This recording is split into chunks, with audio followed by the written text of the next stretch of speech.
Welcome, everyone. I'm Ellen Gray, a features writer for the Inquirer. Thank you for joining us on Inquirer Live, where our guest today is Brad Ingelsby, the creator and executive producer of HBO's Mare of Easttown.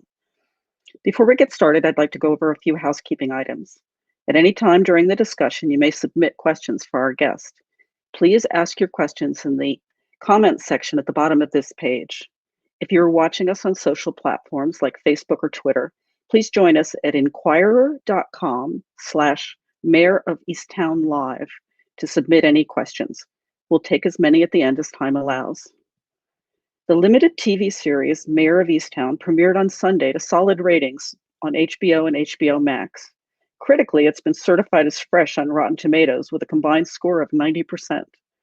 In Philly, we've been hearing for nearly 2 years about the show, which was filmed right here and stars Oscar winner Kate Winslet as a small town police detective with a Delco accent and a serious Wawa coffee habit. All that is thanks to Brad Ingelsby, who grew up in Berwyn and graduated from Archbishop Carroll in Villanova. Since heading west to study at the American Film Institute, he's earned a string of screenwriting credits, including the 2020 film The Way Back, starring Ben Affleck. I'm so happy to welcome Brad Ingelsby to Inquirer Live. Hey, Ellen, nice to be here. Nice to be. Thank you so much for coming. Of course. So before we talk about your career and your new show, I have to ask you about Wawa. HBO released a promotional video this week in which your director, Craig Zobel, talks about the show's costume designer drawing inspiration from what people were wearing while standing in line at Wawa. And Kate Winslet talked with me about the coffee, which she apparently dropped her no dairy rule for the coffee at Wawa because she liked it so much.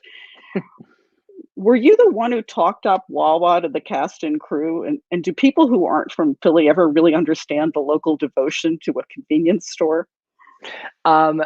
So I don't think they understand it. No, I don't think a lot of the crew really understood how passionate all of us on the East Coast are about Wawa. But I certainly introduced the crew to Wawa. And when we had discussions about the look of the show and just some of the characters and the wardrobe and what we were aiming to achieve, it was just sort of a easy solution was, hey, go down to Wawa and you'll get a sense of the people in this place. And I think that sort of word spread. And in the script, Ellen, early drafts of the script that didn't make it into onto the screen, we had Kate's character going to Wawa every morning and getting a coffee. That was part of her morning routine.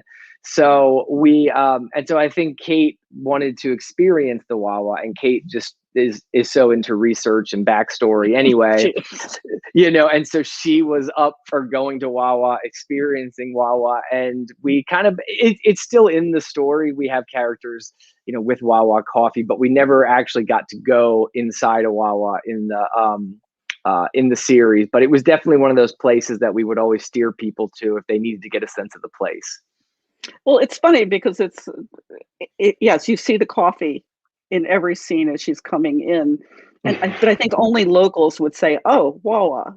It's a very it's a distinctive cup, but not it's like the Delco accent. Yes. Why anybody outside of this area would even care, it's not clear to me, but boy, do people care here.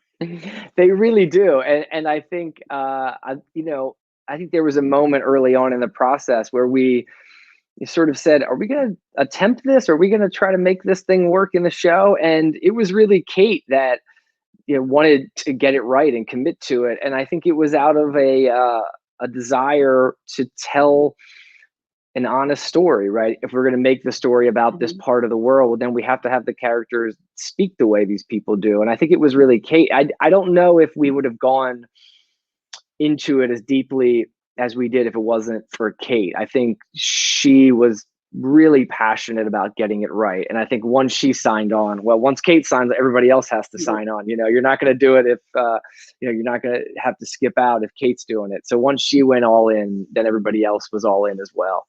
I thought a lot of them were really good. I mean, they're not overdone, but that was the thing. I think we had a sort of range of the Delco accent. We had to, there's a really harsh accent, and then there's a subtle, and where are we going to put our mark? And I think we landed somewhere in the middle. Like you said, it's more on the subtle side. It's definitely there, but it's subtle. It's not overpowering in any way.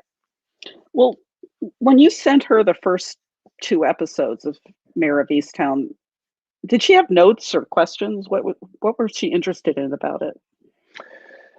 I think sometimes with actors, my experience has been just, right place at the right time. I think, it's like, someone has a window in their schedule that's open and they've always wanted to play a part like this. And I think, I would say she didn't really have any specific notes.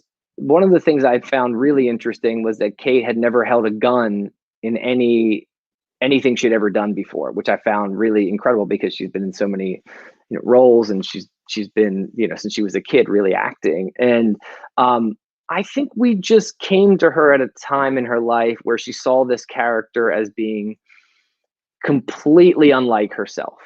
And I think Kate was wanting to challenge herself in that way and to play a character that was completely unlike her. And I think she was just looking to take on something that was going to be challenging. And I think I think the connection she had to Mare, though, Ellen, was that, and she's always said this to me, is that she's unlike Mare, but she always admired Mare's, the idea of family and keeping the family in place. That's something that Kate is very much about in real life. Very, very much a mother. She's committed to her children. And so I think that was the connective, tissue there that she could invest in with Mare, even though they were really different people, that they both had this thing in common. This was the common denominator, the love of family unit. Now, Mare does some things that I don't think Kate would do morally or legally on the show, but I think they shared a passion and a commitment to family, really. Also, I think maybe a certain lack of vanity, relatively speaking, because she's still an actress, but as actresses go, I don't know how many of them would have chosen to work without makeup, with hair that hadn't been done, that had obvious roots. Yes. Oh, yeah. No, I mean, that was stuff that Kate, I think she wanted to lean into that stuff, and she wanted to be as, without makeup, and the roots was part of her character development that she got into really early in the series. I think she just wanted to go all in with this character. And again, I think that's just how Kate operates. She likes to really invest in a character, go into the backstory, create a history. And I think she did a wonderful job with Mare here. Well, starting with Out of the Furnace, among others, your scripts have consistently attracted A-list talent. I mean, starting with Christian Bale and Woody Harrelson, and Forrest Whitaker was in that as well. Do you ever write with a particular actor in mind? No, I've never actually had one actor in mind for any project I've written. And I think maybe it's just that I know how hard it is to get an actor in. And if you get if you get yourself so interested in one particular actor, then your heart might be broken. Even if they love the script, their schedule's not going to allow them to do something. So I've never sort of really gone down that road where I've written with one actor in mind. I think it's always about getting the character right, and then hoping that if I've done a good job with the character and given them some dimension and complexity, that it could be any number of actors. I think it's just, hey, let's write a great part and the people will come. That's sort of been the way I've approached all character writing. Does the story sort of change in your head for you when you say Liam Neeson or Christian Bale or Kate Winslet enters the picture?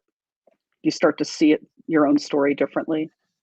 Well, I think that, I think what happens is you've written the story, and then at some point, and it happened with Mare especially, is that it becomes less your own, especially with Kate, once she signs on and starts having ideas about Mare, you give up a level of ownership that I think is it just has to happen, right? Like there were certain ideas Kate had about Mare that I never ever had about Mare, about why she became a cop, why she's dedicated to the community, why there's a sense of duty.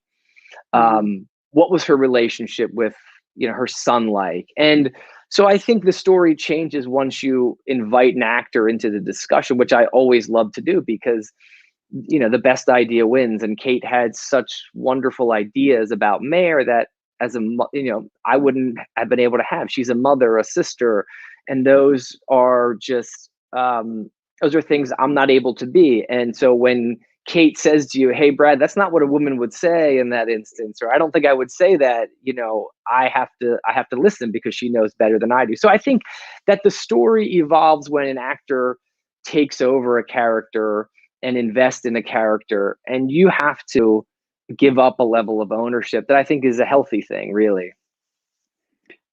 Well, most of your scripts, and I've watched Out of the Furnace, American Woman. I didn't watch Run All Night, but I've seen it way back.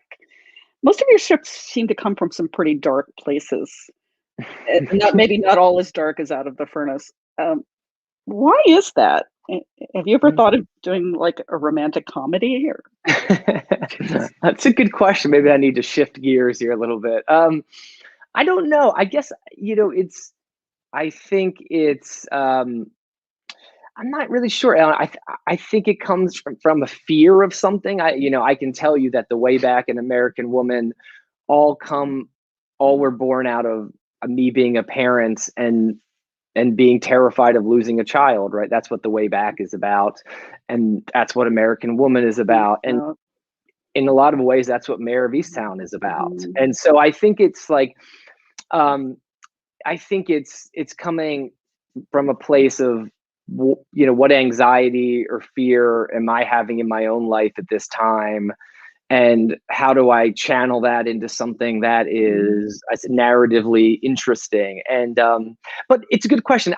It's funny. I'm always trying to toe the line. I never want it to be too dark, and I think that's why, like in Mare, especially, you need these moments of levity and I would always say to Kate, and Kate was 100% into it as well, like, we have to laugh. This is heavy stuff at times. There's death and there's suicide and there's depression and the opioids, and like it gets heavy at times, and we can't have it be too heavy. So how do we balance these things with humor that is organic? It can't just feel like it's coming out of a different show.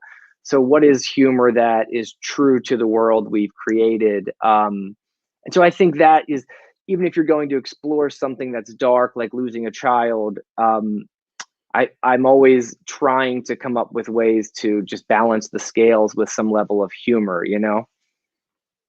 Well, American Woman in 2018 was also set on your home turf with a lot of specific references to Delco. I thought I even detected a bit of a Delco tinge in Sienna Miller's voice at times. Yes, like 100%. She was trying. 100%. Yep. Yeah. Yep. 100%. But it was filmed elsewhere, right? Massachusetts or? Yeah, actually, we tried to shoot in Pennsylvania, but the tax credit had run out.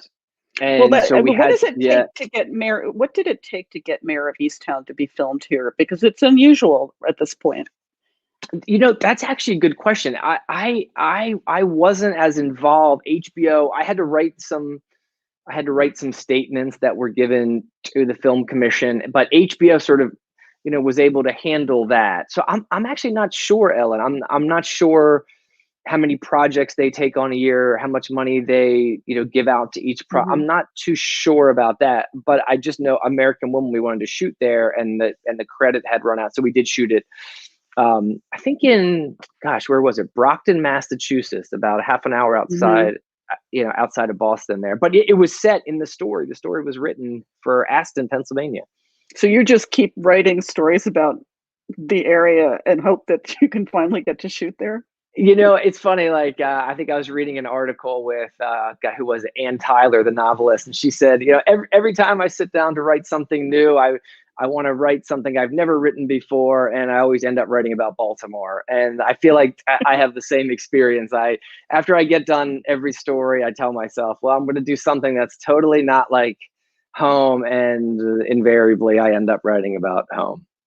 Well, one of the other things that struck me about American Women is, like Mare, she's a grandmother raising her Yes. a grandchild. I mean, is there something that draws you to young grandmothers? You know, that one, I don't know. I think that one was funny enough. That was actually inspired by a case out here in California that so it was a real case about a girl walking home from high school who had been abducted, and so that character was born out of, I would watch these news conferences of this young girl's mother who was trying to get the truth as to what happened. Mm-hmm. Happened to her daughter, what happened to her daughter. And I was watching one day, and she would wait outside the I guess she would wait outside the jail every day as the killer's mother would go visit the killer, and she needed to confront the killer in person and ask him what happened on that day. And she would wait outside every day and ask the killer's mom, I need to use your visitation time. I need to sit with your son. I need to know. And she would do it over and over every single Mm-hmm. day until at long last, you know, the killer's mom said, I'm going to get him to talk to you. And I just found that nugget to be incredibly compelling and resilient and powerful. And she sat in front of this person and she asked him, you know, the worst questions any parent, you know, would ever be able to ask or have to ask. And so that was sort of, so that came out of that story that happened. But then I don't know. I think it's just, you know, the grandmother thing is just something that, you know, when I go home, I see sometimes, you know, young mothers who are young grandmothers. Mm-hmm. And also what I think what I was, you know, what I'm interested in, and what I was interested in Mare, especially Ellen, was this idea of these generations of women who are living under the same roof, mm-hmm. and who have these issues with each other, right? It's Mare has a lot of resentment towards Helen over how she was raised, and Siobhan has, you know, the equal amount of resentment, mm-hmm. towards Mare over how she was raised. And it's a story of like these three people stuck under one roof, all sort of always dodging the real issues, and yet they're in this little house. And how are these issues going to get resolved over the course of the story? So that just felt like, in terms of conflict, was kind of really compelling in a way, that you would jam these people together and go, well, you have to resolve these issues, and how are they going to do it is the fun, you know? Before you became a full-time screenwriter, I believe you taught school, sold insurance, you worked at a theme park. Were you writing on the side through all those jobs? Yeah, I started writing when I was, I think, a junior in college at Villanova. I was in the marketing school. I was studying that. And, but I always really loved movies, always watched movies as a kid all the time. And I took a screenwriting elective and had a really amazing teacher.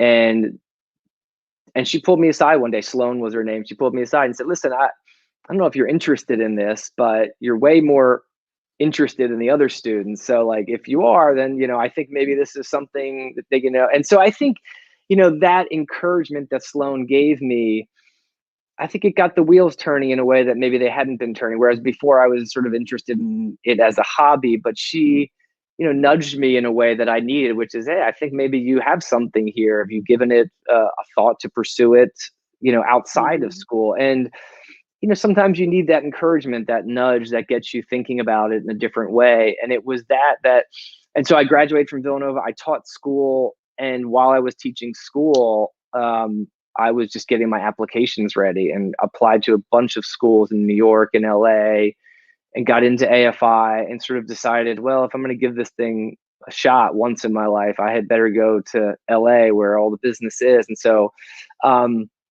so I don't think I was really started. So it wasn't until I was about 20 that I really, you know, was actively writing, but I'd always had a passion.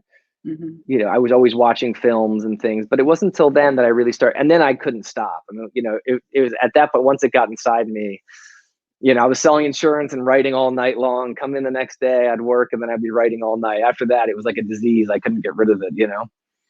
Well, I'm sure that somebody out there watching wants to write for TV or movies. Do you have any advice? I think the only advice, the only advice I really have is just to write what you love. I think that I mentor some young writers, and I think there's at times an inclination to try to chase a trend or try to chase a genre that's successful. And by the time you've written your version of that, the trend is over and it's the next trend. And I think the only thing that's worked for me over the years is to write something you're really passionate about. It will show on the page, and that's what's going to get your voice out there, right? Is to be passionate about the story as opposed to chasing a trend or a genre. To write what you love, and readers will really notice that, and they'll notice the passion. And so that's the advice I usually give to young writers.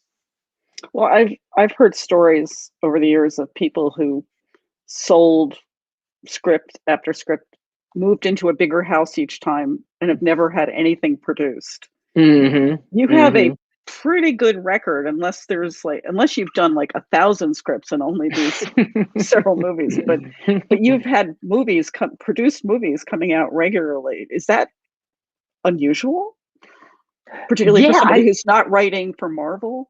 Yeah, exactly.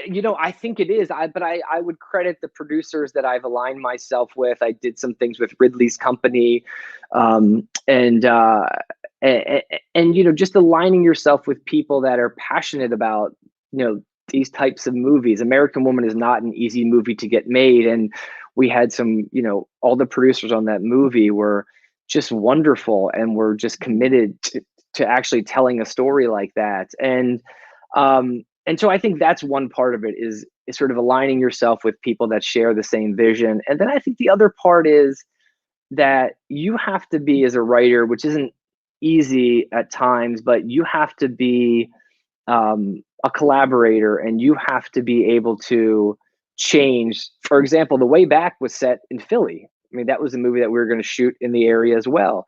And Ben Affleck had some scheduling things. He had a family back on the West Coast, and they were like, the only way the movie's getting made is if you shoot it in California. And it's like, okay, we got to so what's a working class community in California? Let's rewrite the script. And we made it Long Beach. And so I think a part of it is, just being willing to take people's notes while also trying to maintain the vision. And so I think a part of that is that, again, aligning yourself with people that are passionate about the same story you're telling, and also being able to work with a group of people and be able to take their notes and bring them into the conversation so that they're passionate about the story in the same way you are. Speaking of The Way Back, it happened to hit theaters only a couple of weeks before theaters shut down everywhere. I think it may have been the last movie I saw before the theater shut, actually. Right. Is this a good time to be working in television? I think it's a great time to be working in television. I don't know what the future of the theater business is going to look like. Truly, I especially for movies like American Woman, even The Way Back. I can see a version of the movie theater experience being really tailored to the Marvel movies, the movies that where you would want to go into a theater and experience that kind of spectacle. I think now that this on demand and the streaming has I would say worked to a certain extent over this COVID run, I worry about movies like American Woman or Our Friend, another movie I made, which is a drama. I don't know that I don't know that those will have a home in theaters anymore. If the distributors are confident they can make money by going on demand right away, so I think movie theaters will always exist. People will go see Tenet in a movie theater, and absolutely. I mean, listen, I would love all movies. I would love all movies to be in the theater because I love the movie going experience as well. But I do worry a little bit about how all movies will rebound and what the sort of indie movie Yeah. theaters will look like. I do worry about that after this sort of test run with all the streaming stuff. But as you said before, I think the good news is that there's such a demand right now for content that if you're a storyteller, it's a really good time. And I think in TV, there's, just look at all the people that need content: Netflix, Hulu, Apple, and they're just HBO Max now. And so I think if you have a story to tell, it's a good time to be a storyteller in TV. And I think the opportunities are high right now. Well, how different was it to write a 7-episode drama after mostly writing 2-hour movies? It was really hard. I'll say that. It was really hard. And also, I had never done a mystery before. So that was especially Right. hard. I'd never done a mystery where there are expectations that an audience has that you want to leave them with a cliffhanger, or you have to keep them around so they'll watch the next episode. And so it was really challenging. I think it was hard in just trying to understand the structure of something that long and sort of the order of revelation, when you reveal things, how you reveal things. Is the audience ahead of us or behind us? Trying to track those things was a constant battle. But I also will say the great joy of it was getting to spend time with characters that in a 2-hour movie I'd never ever would have been able to spend time with. And I think that's what I enjoyed the most, was getting to experience and examine the secondary characters in a way that if we had done this as a film, I never would have been able to do. You did have one director, though, for all 7 episodes, which is somewhat unusual in television. Yes. Maybe a little more common in limited series, but it's a big ask.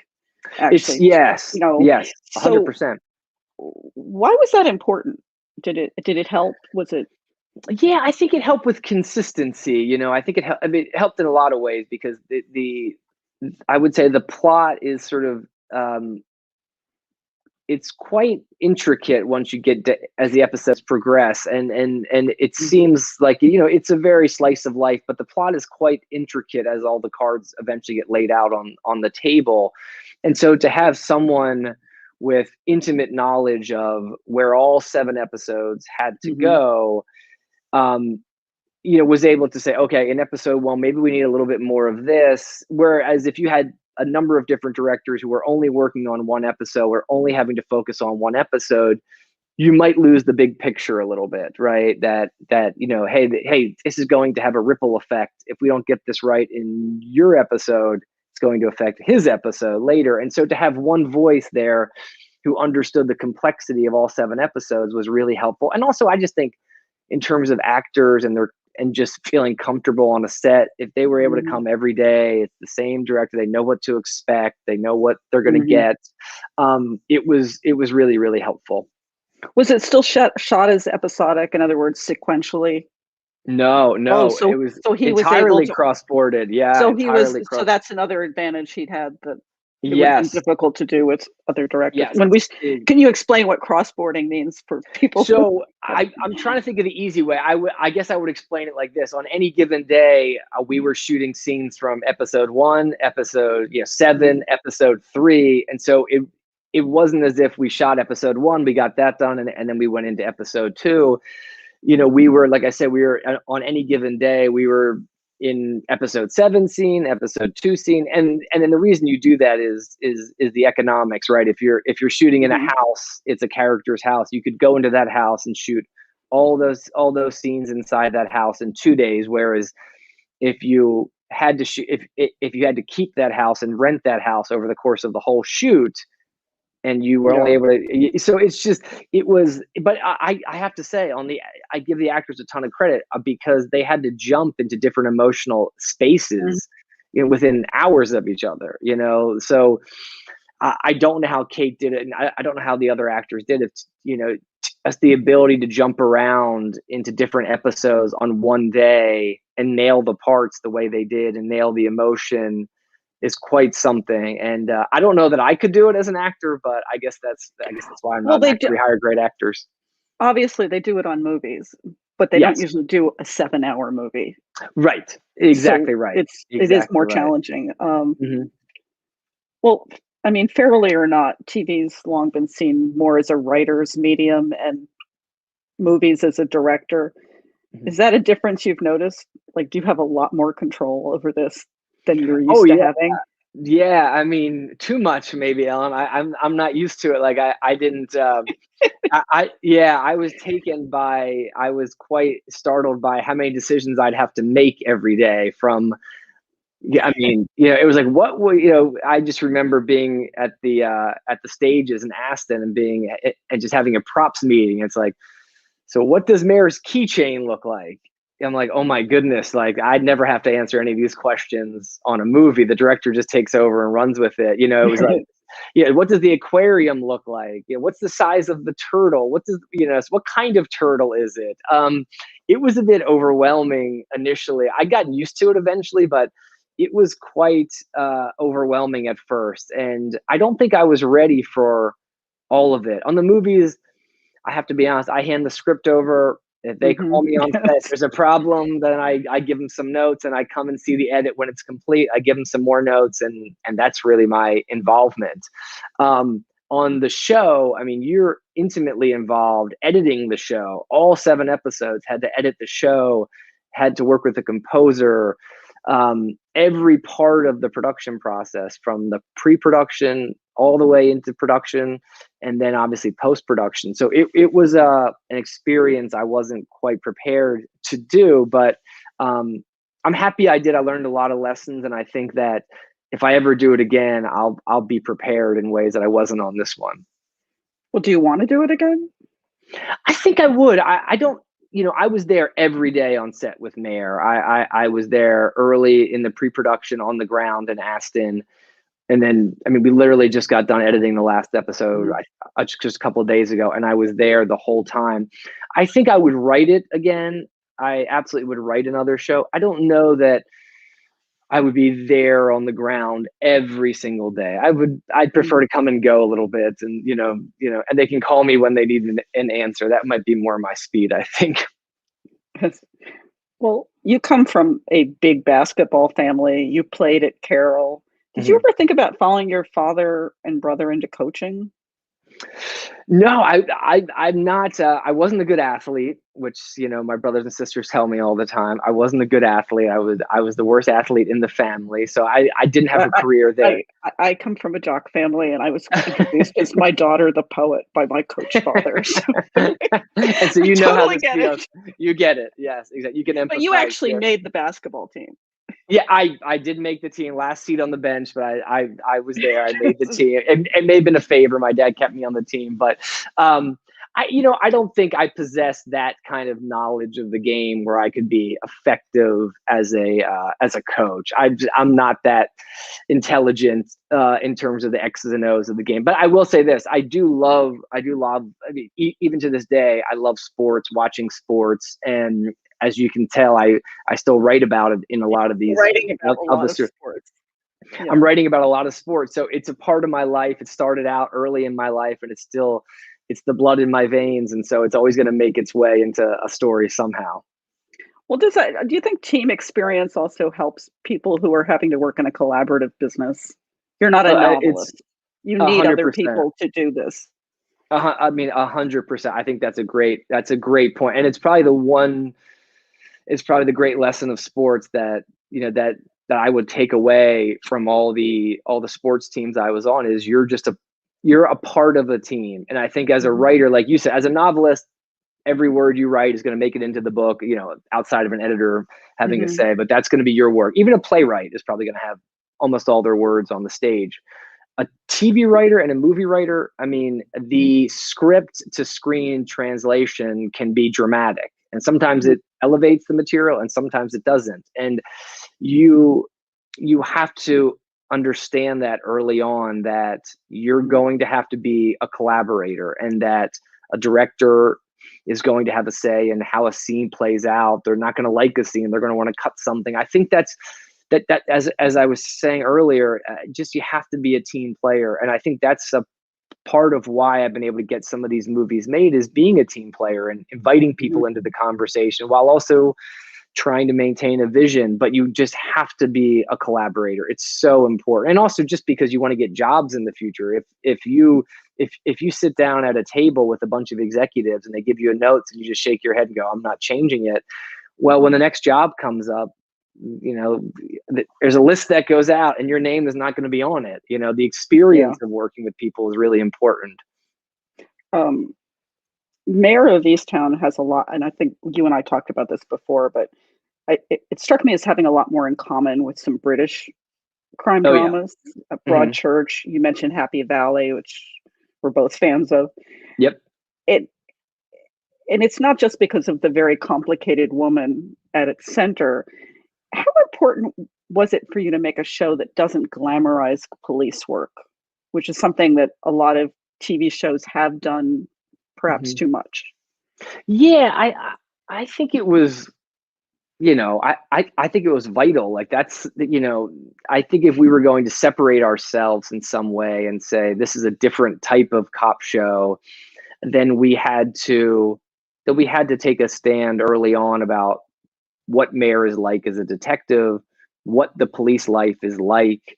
And you said it's not glamorous. And also one of the decisions we made really early on in the writing was like, there's nothing exceptional about Mare as a detective. Like she's dogged, she works really hard, she puts in a good shift, but she's not Sherlock. She's not going to walk onto the scene and suddenly point out the clues. But I think what's exceptional about Mare is the fact that she's been tasked with having to operate in a community where she knows everyone. And her great ability is to compartmentalize the job and her own emotion towards these people. So that's what's exceptional about her. And I think also, we didn't want to do a show that was heavy procedural. I think that's something that, I would say some people like about the show and some people may kind of miss in the show is that it's not heavy procedural. There are procedural elements, but it's really a character study that has a procedural, story in it as well. And I think we wanted to try to be as real about what the police work in this town would be.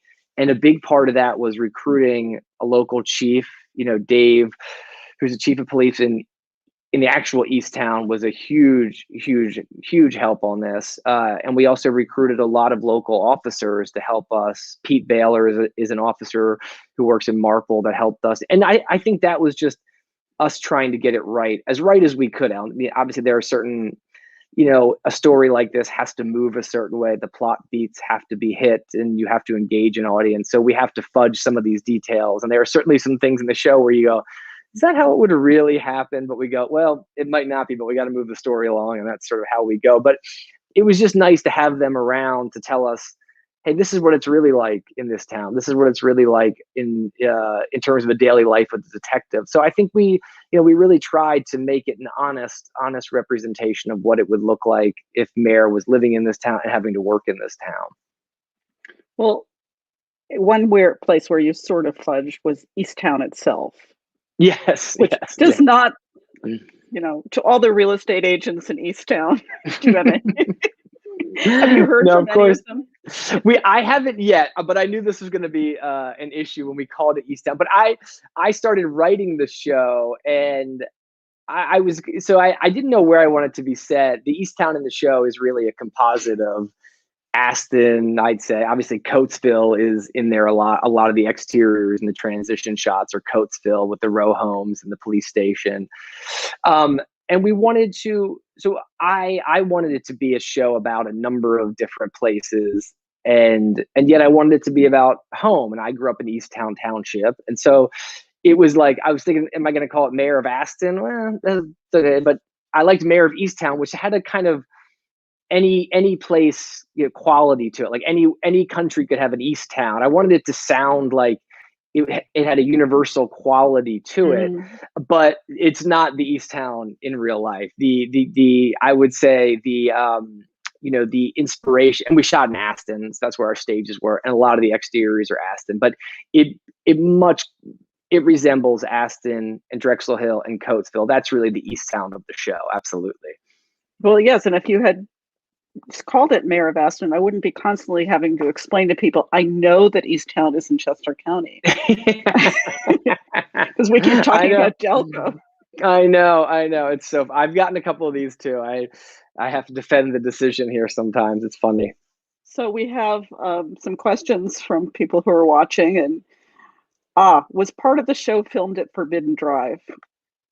Forbidden Drive. I'm not even sure. You know, in Fairmount Park, Chestnut Hill. It connects Chestnut Hill, and I think I'm not trying to think, just outside the suburbs. But okay. It may have been. I think it was, but I don't. Because we shot in Chestnut Hill, so I know we were in Chestnut Hill. So maybe that's what she's referring to. Yeah, I know we were in Chestnut Hill. I know we shot a couple days there. We were absolutely there. So maybe that's what she's referring to. I think we did shoot in that area. Yes. Yeah, I should say that Brad is not actually the locations manager. Yeah, sorry. Yes. From Barb Morrell, was the Lady Hawk basketball champion inspired by the Immaculata Mighty Max? No, I know that story well, but it wasn't really. I think it was just a way, it was a character beat, right? To give Mare, it was really a way as a writer to give her a moment of glory that she's been having to live up to her whole life, right? To it was this basketball team that had provided a moment of glory in a town that didn't have all that many moments of glory, and what it did was it created this expectation that people in the community have of Mare to be a hero, and she's been trying to live up to that for ever since she was a teenager, really. And when we drop into the story, it's when the cracks are starting to show, right? She's lost her son. She hasn't been able to solve the case. The community that embraced her is now starting to turn against her. So it was really more of a plot or a character device. But I do know that story about Immaculata, though. Well, I think we know the answer to this, but somebody's asking, will there be more seasons? It was written as one season. I hope that everyone's satisfied with the ending of the show. I think there's a very clear resolution. I mean, could there be another season of Mare? Yes, but there's no plans to have one now. How many screenplays has Brad written that are still sitting on a shelf somewhere? Aspiring screenwriters want to know.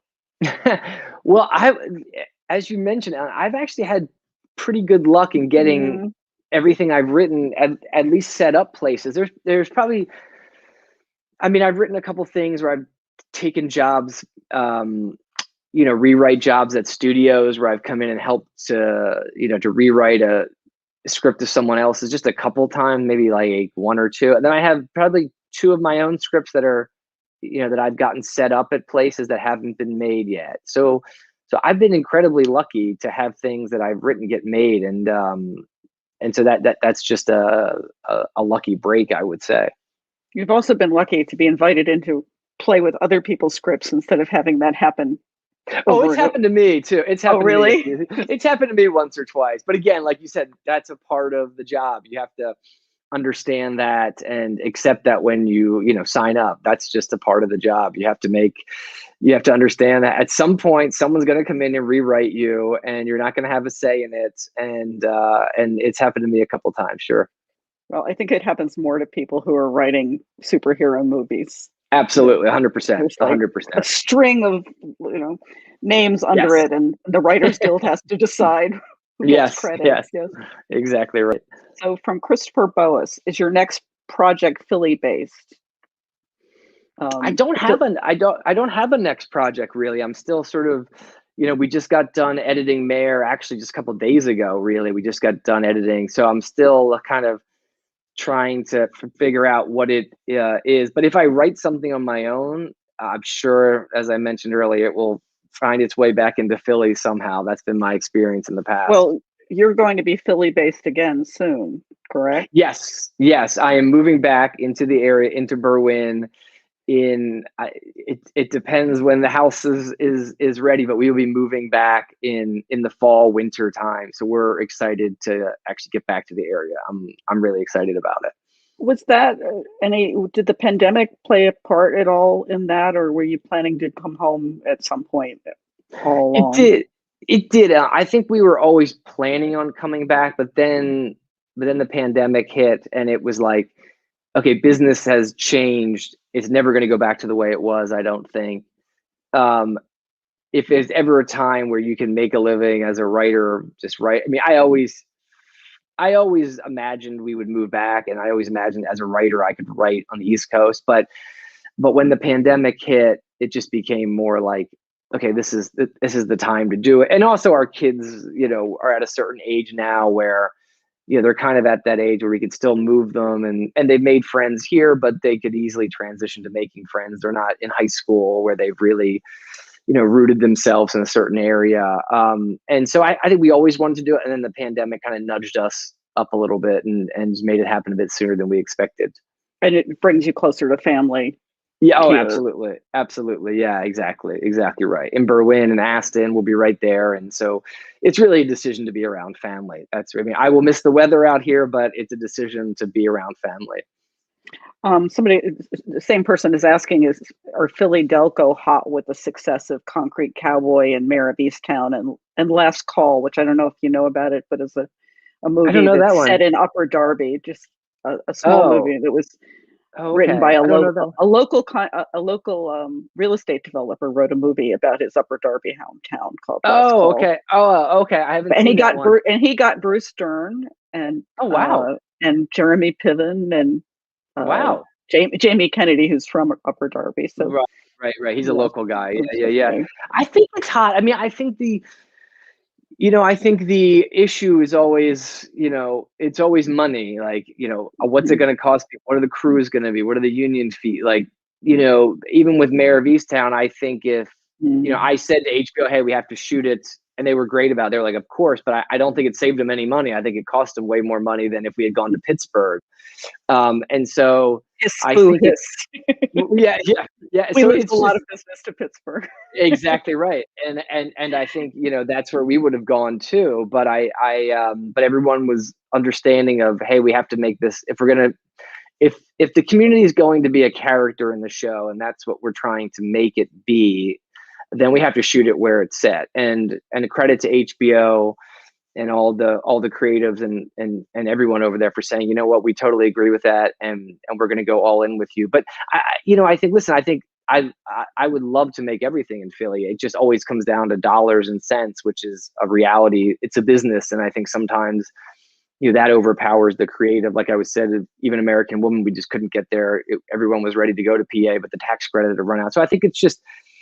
Listen, I would love if every project I wrote was, would be able to be actually made there. But I think it would just depend, when it comes to making a budget, what the numbers tell us. Well, I mean, you've now had the experience of being essentially a showrunner on a TV show. Do you have any desire to direct or to do other things beyond just writing? Because, Night Shyamalan has made a nice little business here. Yeah, I mean, 100%. I mean, he's made a extremely nice business there. It's funny. I don't know. This was my first experience being really involved as a producer. I was a producer on some of the other movies I had made, but that was sort of just a part of my contract that I would get a title. I wasn't in on budget meetings. Mm-hmm. I was not involved as a producer. So I'm not sure. I think I'm most happy when I'm writing something. But having said that, I really, really enjoyed working with the actors on set. And I really genuinely enjoyed editing, which I never had done I had gone to editing rooms on the movies and I'd watched early cuts, but I wasn't involved. And this one I got to edit the show. And so I think, I don't know that I would be, I'm not sure about directing. I'm not sure about producing yet either, but I really enjoyed working with the actors and just collaborating with them in a way that I wasn't able to do on some of the movies. And I genuinely enjoy the editing process. So I think that those are the two takeaways I have as I move ahead is like, I really enjoy editing. And if I can figure out a way to still be a producer, but maybe not have to be there like all the time or not having to pick out the keychain that Mayor drives around with, maybe I'd be happy. It's a middle ground there. Yeah, you don't sound like quite enough of a control freak. I'm not, and also, and maybe it's my experience as a screenwriter where I have been so willing to kind of give up a vision or handing over a vision. Maybe I've been schooled that way. Where I'll, it's funny. A lot of writers would say to me, "Oh, you got to get into TV. You get to be the boss." And I would say, "I don't want to be the boss. I have no interest in being the boss. I'm happy just writing in my room." But I want to get a director that shares the same vision. But once they do, like, hey, like, go off and I'll take a look at the cut when it's done. So I'm not, just being the boss isn't interesting to me. Somebody has to feel that way. I don't run into it very much, but it's nice to hear. Somebody is asking, did anyone in your family try to steer you away from writing as a profession? No, absolutely not. I mean, I think they were absolutely, 100%, supportive. My dad said to me, like, I went to college not really knowing what I wanted to do. And he said, listen, until you figure it out, I would get a degree in something where you could at least make a living and support a family. And so I was a business major, but when I decided to go to AFI, they were, I don't know that anyone ever imagined I'd make a career out of it, but they certainly were like, we 100% support you chasing your dreams. And they've been nothing but supportive ever since. So it's really, and that makes a difference, obviously, when you're going to take a chance, like, moving out to Los Angeles, taking a chance in a business that is tricky and hard. It helps to have a family support. And I certainly have that. Well, as I said, people around here have been talking about Mare of Easttown for almost a couple of years now. What are your friends, now that they've seen one episode, what are you hearing from your friends and family about it? Everyone's really excited about it. Now they're, I don't know if they're just telling me that just because they have to, but everyone's really excited. And I think that, I think they get a kick out of seeing or hearing some of the references, some of the local references, and they get a kick out of seeing people on the screen that resemble real people. My Uncle Ed used to be a priest, and we have a priest in the show. Oh, really? Who's very much modeled after Ed. And the homily in the next episode that's given is a true story that happened, and my uncle told me that story. So I think they get a kick out of all the references. They're okay with the other I don't want to give anything away. Oh yeah, yes, exactly. Not everything about the Catholic Church comes out perfectly. Can we say that? They don't. No, absolutely not. Absolutely not. No. I think my dad might be a little bit upset about that, but everyone else will roll with it. But yeah, I think they're just excited that we get to have a show about home that was made at home, and now it gets out on HBO, and everyone's been really supportive and happy about it. And they're not like tweaking little choices like, why is she drinking Rolling Rock, or why is she, I know, there's better hoagies at this other place. There's a couple. I've gotten a couple of those. I think that was a mistake, actually. I think the cheesesteaks was supposed to be Las Vedas, and maybe Guy Pearce said it wrong. I forget. I got a couple of those, but everyone, I think, I have to say, maybe it's good that I don't come from a family of writers or artists, because I don't get critiqued too much. Which is, if I was a basketball coach, it would be a different story. Oh my God! Yes, they'd have a lot to say. I'm sure they'd have a lot to say. As a writer, they're just good with anything that gets out there. Well, let's see what else we've got here. Oh, and we know that you're not writing anything. I think we're getting. Is there an actor you haven't worked with, who you would like to work with one day? I would say Carey Mulligan. I had a script that I had written years ago that was, that we had Carey attached to, and I got to meet her.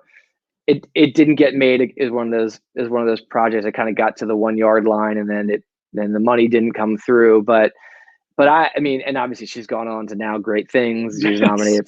She's done really well. This was years and years ago. She's had a nice little career. Yeah. Okay. Without my movie, she's done just fine without having to do it. But I just think she's incredible in everything she does. And so that's one actress that I would love a chance to, to work with on something, because she's really just stellar in every performance. Well, as you said, you got to work more with the actors on this than you would on a normal movie. When you sell a script, do you generally meet, like when Liam Neeson did Yeah. movie, do you generally meet them at least? It's like, Oh yeah. I know the writers don't get a lot of respect, but yeah.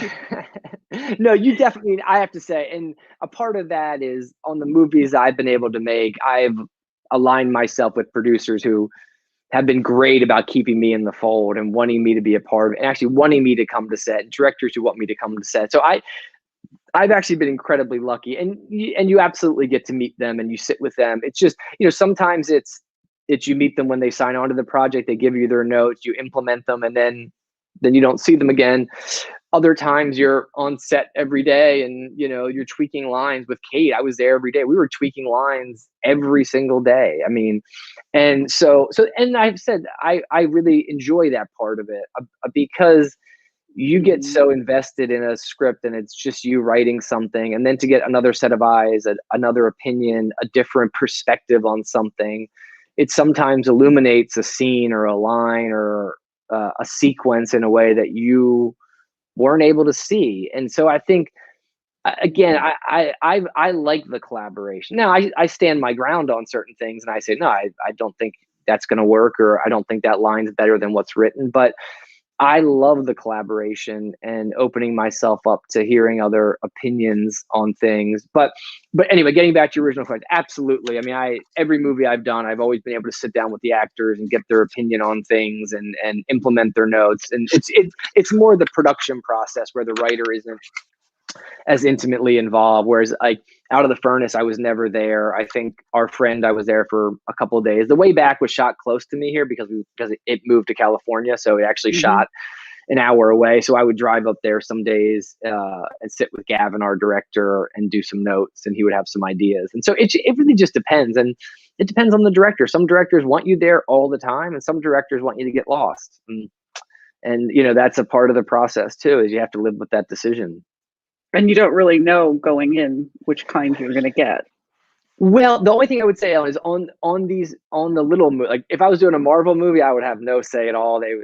But on the little movies, what I've had a lot of luck doing is I would write them on spec. The Way Back, Our Friend, American Woman. I would write them without actually making any money. Is what that means, spec. I would write it myself.